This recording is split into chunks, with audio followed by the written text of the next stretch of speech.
ليلة النهائي، يا نكسب كل حاجة يا هنخسر كل حاجة بعد الشر. السلام عليكم ورحمة الله وبركاته. بسم الله الرحمن الرحيم. النهاردة فيديو جديد في ليلة النهائي، ليلة النهائي الكونفدرالية ما بين الزمالك واتحاد العاصمة الجزائري في الجزائر، في أول ماتش الذهاب. ماتش النهائي ماتش صعب جدا جدا جدا. طيب خلينا نبتدي الأول كده بنشوف ايه اللي احنا المفروض الزمالك يعمله علشان ان شاء الله يقدر يطلع بكرة، وخلينا اقول بأخف الأضرار. حد يقول لي يا عم ان شاء الله الزمالك يكسب، يعني ان شاء الله الزمالك يكسب وكل حاجة، بس انا يعني عايزين نطلع بأخف الأضرار يا اما بكل حاجة. الزمالك الاول في الدوري المصري هيلاعب الاتحاد العاصمه ال 12 في الدوري الجزائري. حد يقول لي ايه ده يا عم، ده فريق سهل وفريق اي كلام، وال 12 ده يا جماعه ما هو هي ما بتحسبش كده. يعني هي ماتشات بالذات النهائي وغير ماتشات النهائي، ماتشات مثلا شمال افريقيا عموما عمرها ما كانت انت المركز الكام وانا المركز الكام. خلينا يعني اوريكم بس الجمهور بتاع اتحاد العاصمة عامل ازاي. يعني شوفوا كده معايا جمهور اتحاد العاصمة عامل ازاي، وشايفين الدنيا عاملة ازاي، وشايفين الاجواء. والجمهور ده هيبقى عامل ضغط كبير جدا جدا على لاعيبة نادي الزمالك، وهتبقى الموضوع مش سهل خالص. يعني الموضوع هيبقى صعب جدا. الجمهور بتاعهم شرس شرس جدا جدا جدا. وكمان هيبقى مقفل الملعب كله. ماتش هيبقى صعب مش سهل. لو حد حتى اتفرج على الماتشات اللي فاتت، الماتشات ما كانتش سهلة. الجمهور صعب، جمهور شرس، جمهور رخم. حتى لو الفرقة بتاعته مش احسن حاجة، ولكن الفرقة هتبقى الجمهور هيبقى عليه عامل كبير جدا جدا جدا. طيب خلينا اتكلم بس في شوية حاجات في الكورة. يعني ان شاء الله بكرة انا يعني مش عارف، انا نفسي مثلا يبدأ مش عارف عمر جابر هيعرف يلعب ولا لا، بس تهيألي هو مصاب.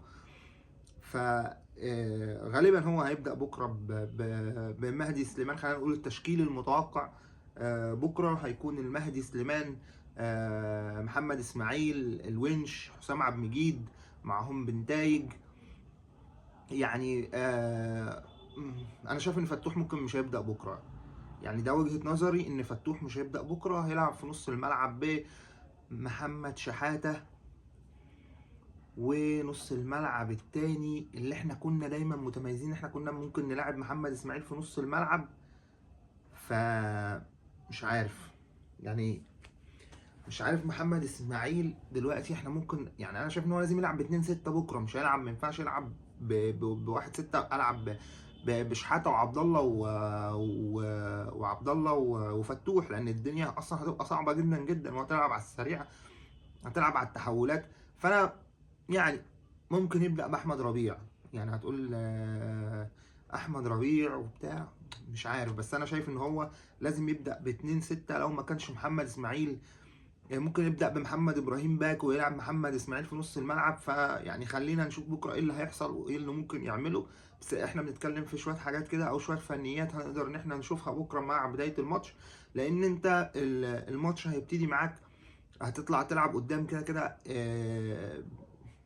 بيتهيألي مفيش غنى عن بيزيرا. يعني بيزيرا ده لازم يكون حاجة أساسية. توقعي ان شيكو منزا ممكن يبدا بكره عشان يلعب على المرتده السريعه.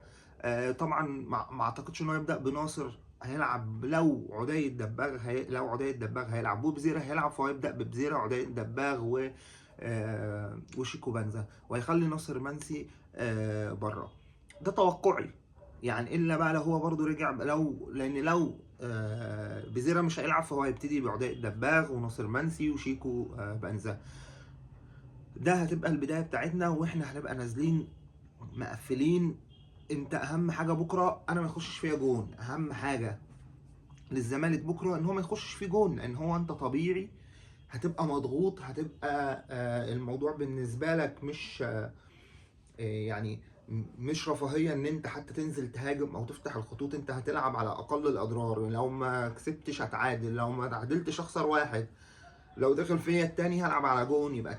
هي هتبقى ماشيه كده. هو ده سيناريو زي ماتش نهائي الكونفدراليه اللي فات مع نهضه بركان، وحصل ان هم جابوا فينا جون في الاول، فانا لازم اقفل في الاول خالص، العب على المرتدات، العب على الطويله قدام على طول. معاك عبد الله السعيد ان شاء الله يكون فايق بكره وهو اللي يطلعنا بالكوره.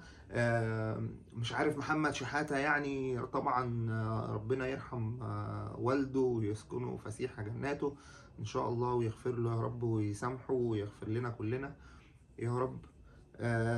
مش عارف اصلا هيبقى عنده القدرة ان هو يلعب بكرة.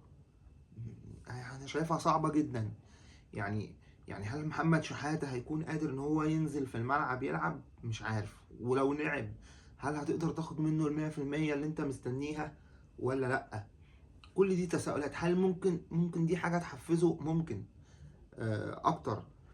فبكره هو ماتش مهم جدا جدا، وانت عندك يعتبر ما فيش لا غنى عن محمد شحاته. ممكن نبدا بسيف الجزيري، ممكن. يعني احنا بنتكلم في ايه؟ في تخيلاتنا للماتش. يعني انت تخيل معايا الماتش كده، إيه؟ انت هتبقى مضغوط، بتلعب على السريع، بتلعب على المرتده. يعني شايف ان اسمه دوت فتوح وعبد الله مع بعض، الموضوع هيبقى صعب في ان انا اطلع بالكوره. وبعدين فتوح بيحب يلعب كوره، وهو الماتش مش بتاع كوره. يعني الماتش ده مش هيبقى بتاع كوره، الماتش ده هيبقى خطفت كان بها، ما خطفتش استنى بقى العب في العوده. اهم حاجه بكره ما نخسرش. كابتن معتمد برضو لازم يبقى مركز، هو ان شاء الله يبقى مركز بكره، اللعيبه كلها مركزه ان شاء الله. يعملوا ماتش كويس ويأدوا ويموتوا في الملعب. احنا نهائي الكونفدراليه 2024 ما كانش حد متوقع ان احنا نوصل للمرحله دي، او ان احنا نكسب، او ان احنا اصلا نوصل للنهائي وناخد البطوله. ف ولعبنا نهضه بركان هناك، وجينا لعبناها هنا ولعبنا على الجون، والحمد لله جبنا الجون بتاع احمد حمدي زي ما كل الناس فاكره. الماتش مش سهل، الماتش هيبقى صعب جدا جدا. نتمنى ان احنا نشوف حتى نلعب بقى لعبنا الصح، اللي هو اللعيبه طبعا مرهقه. اللعيبه هتلاقيها مرهقه جدا جدا جدا من بعد ماتش سموحه، فرق 3 ايام، بتلعب اليوم الرابع بتاعه، يعني تلعب 3، عندك 4 خميس جمعه ولاعب السبت، لاعب رابع يوم.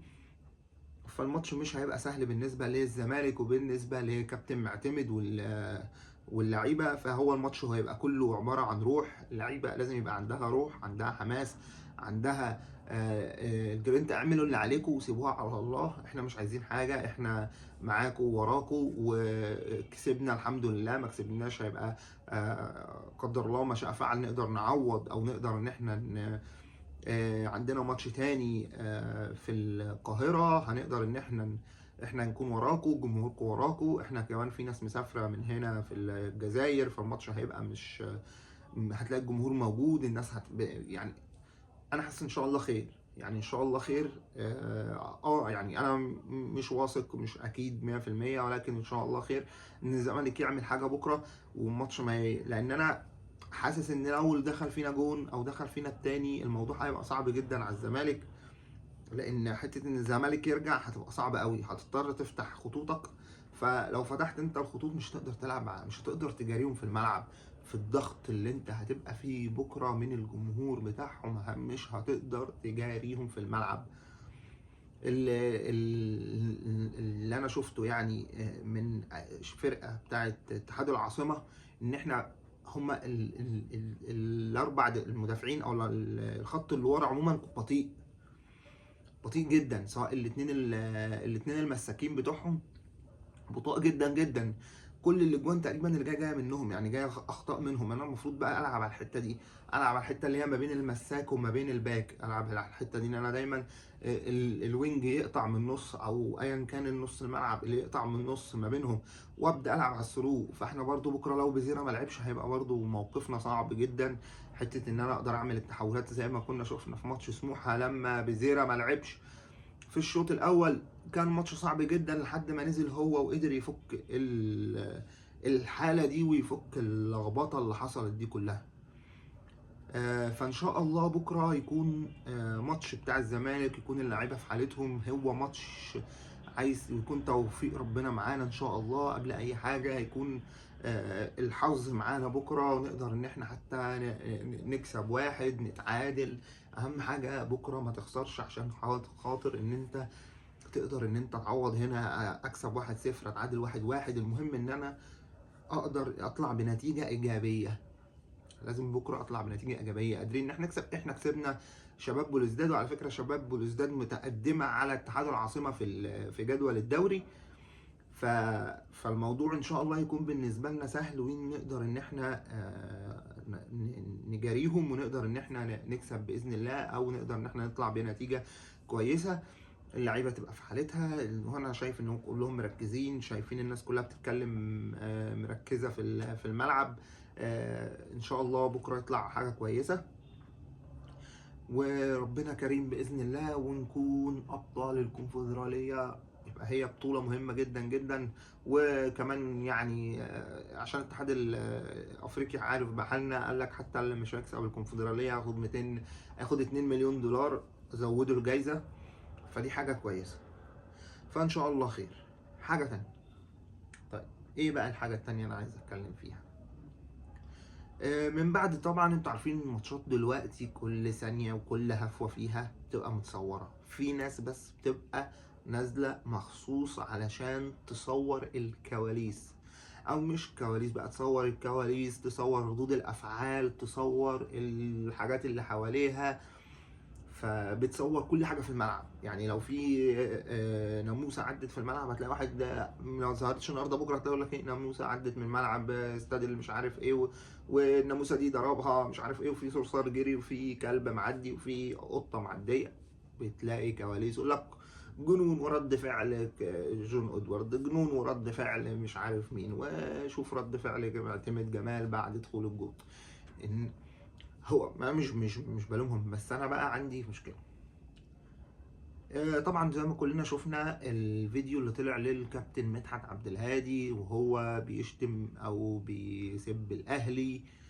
فالناس بدأت تتكلم وين راجل وبتاع. طبعا طبعا طبعا طبعا انت بص، يعني انا ممكن اقبلها من الجمهور عادي، لكن انت كراجل رمز من رموز النادي او من رموز الزمالك، لازم تبقى عارف ان دايما العين والكاميرا عليك. طيب يعني خلي بالك بس، انا حته ان اي حد عموما، يعني انت يا عم راجل مثلا ممكن زملكاوي وبتاع وحبيت الدنيا، ممكن يطلع منك كلمه كده كده وعادي زي ما كل الناس بتعمل. بس لازم برضو انت تكون عارف ان الكاميرا عليك، وان السبوت عليك، لان انت راجل مش اي واحد قاعد في الملعب. انت راجل رمز وكابتن من كباتن النادي وقلب الاسد و فما ينفعش يا كابتن مدحت ان انا اطلع اشتم في قدام الناس. يا عم اشتم لوحدك. بس فالناس حقها مثلا، او الاهلاويه يزعلوا، طبعا حقهم، لان اكيد ان هم يزعلوا يزعلوا يعني. ولكن انا برضه عندي مشكله يا جماعه، ما هو الاهلي ده مش شخص يعني. انا طلعت يا عم شتمت الاهلي ايا كان، يعني هو مين؟ انا مش شتمتكش انت، مش شتمتكش لشخصك يا عم. انا بشتم كمؤسسه، بشتم شيء كعماره، بشتم يعني. هي دي الفكره كلها يا جماعه. مش لازم المواضيع كلها تتاخد بشخصنه. انا ما طلعتش شتمت شخص. انت فاهمني، انا ما شتمتش شخص بعينه. زي مثلا امام عاشور اما طلع شتم كباتن النادي ورئيس النادي والرئيس الروحي والكلام ده، واحمد عيد، واي حد كان بيطلع يشتم كان بيروح النادي عادي، والموضوع عدى والاهلي راح. ولكن النهارده الاهلي راح مطلع بيان، وازاي الكابتن مدحت عبد الهادي يشتم كذا، وازاي يعمل كذا، وازاي يعمل كذا. طيب انا بس عايز ارجع لحته معينه. هل يعني لما انا اشتم الاهلي مثلا، او حد يشتم الزمالك او حد، هل ده يتقارن بلا قدر باستغفر الله يعني مع حسين الشحات سب الدين؟ هل ده منطقي؟ مش منطق.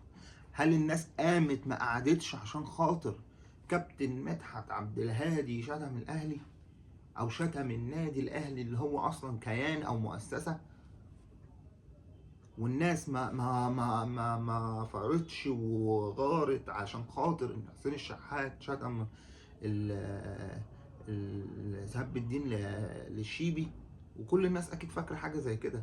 شادي محمد طلع في كام قبل كده في فيديوهات كتير بيشتم الزمالك ويغني مع الجمهور، وعادي. ليه؟ لان انت مش هقدر الومك، ولكن ده غلط، ده غلط، ده غلط، ده غلط، ولكن في غلط اكبر من غلط.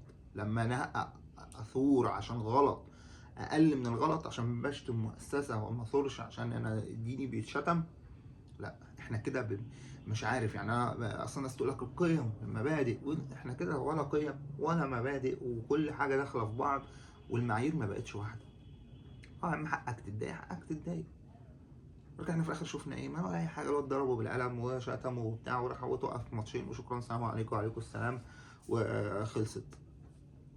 ولكن انت برضو في الاول والاخر مدحت عبد الهادي ده ولا هو بيلعب في النادي دلوقتي، ولا هو في منصب في النادي، ولا هو منصب في الجهاز الفني والجهاز الاداري، ولا هو حتى دكتور في النادي. يعني هو عادي مشجع راح يتفرج على الماتش. مش هتقعد تمسك لسان كل واحد ان انت تقعد تقول له والله خلي بالك واقفل بقك واعمل بتاع الكلام التعبان ده كله، لا. بس وربنا يهدي الجميع. يعني احنا واحد مش عايز يقول غير ربنا يهدي الجميع، لان الغلط عموما مش مقبول في اي حد. هي في الاول والاخر هي مجرد كوره، ومجرد ان انت الواحد بينبسط شويه ويزعل شويه وكده، والدنيا بتبقى ماشيه. فده بالنسبه لي كانت حاجه مهمه جدا جدا احنا لازم نتكلم فيها. في نهايه الفيديو يعني حابب اشكركم جدا جدا، وما تنسوش لايك وسبسكرايب للقناه على اليوتيوب، واللينكات كلها بتاعت السوشيال ميديا هتلاقيها موجوده في البايو. شكرا ليكم، واشوفكم ان شاء الله بعد ما نكسب الكونفدرالية، بعد ما نكسب بكرة ان شاء الله هيكون في فيديو جديد. شكرا ليكم.